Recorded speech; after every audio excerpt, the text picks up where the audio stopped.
ગણેશ જાડેજા અને અલ્પેશ કથિરિયા વચ્ચે વિવાદનો મામલો। 14 શહીદો બાબતે 10 વર્ષ બાદ જગ્યા ગણેશ જાડેજાની પાટીદાર સમાજમાં ભાગલા પડવાની નીતિ। અલ્પેશ કથિરિયાને ગણેશ જાડેજાએ ફેંક્યો હતો ખુલ્લો પડકાર। અલ્પેશ કથિરિયાએ ગણેશ જાડેજાનો પડકાર ઝીલી કહ્યું, અમે જવા માટે તૈયાર। અલ્પેશ કથિરિયાએ કહ્યું, ગોંડલ કોઈના બાપ દાદાની પેઢી નથી। અમારે બાઉન્સરો પોતાની સાથે રાખવા પડતા નથી। બાપ દાદાના નામ પર અમે ચરી ખાવા વાળા લોકો નથી। ગણેશ જાડેજાનું કોઈ મોટું નામ નથી, નાના નાના કેસમાં ભાગતો ફરે છે।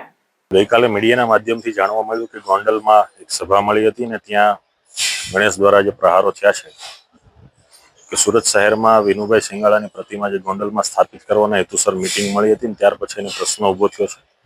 આ બાબતે અમારી પ્રતિક્રિયા એટલી છે કે 14 યુવાનો એને 10 વર્ષ પછી યાદ આવ્યા છે એટલે માત્ર સમાજને આંસુ બતાવવાનો એક એનો સ્ટન્ટ છે।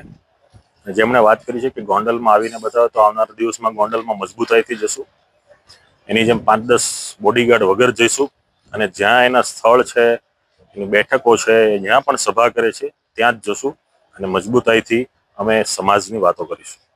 કેમ ધમકી આપી રહ્યા છો? એ તો એનો વિષય છે, કેમ ધમકી આપવી ન આપવી। કેટલું શોભનીય લાગે આ પ્રમાણે? જો એના માટે કોઈ શોભનીયની વાત હોતી જ નથી, કેમ કે એને આખા વાતાવરણ જેમણે આખું ભયજનક કર્યું છે એટલે એના મનમાં જે પણ સમજીને બેઠા હોય, ગોંડલ એ કોઈની જાગીર નથી, કોઈની પેઢી નથી। ગોંડલ એ ભગવતી શ્રીકુમારસિંહજી આપેલું ગોંડલ છે અને ગોંડલમાં લોકશાહીની રીતે જે કોઈ પણ અમારે કાર્ય કરવા પડશે દરેક કાર્ય કરીશું।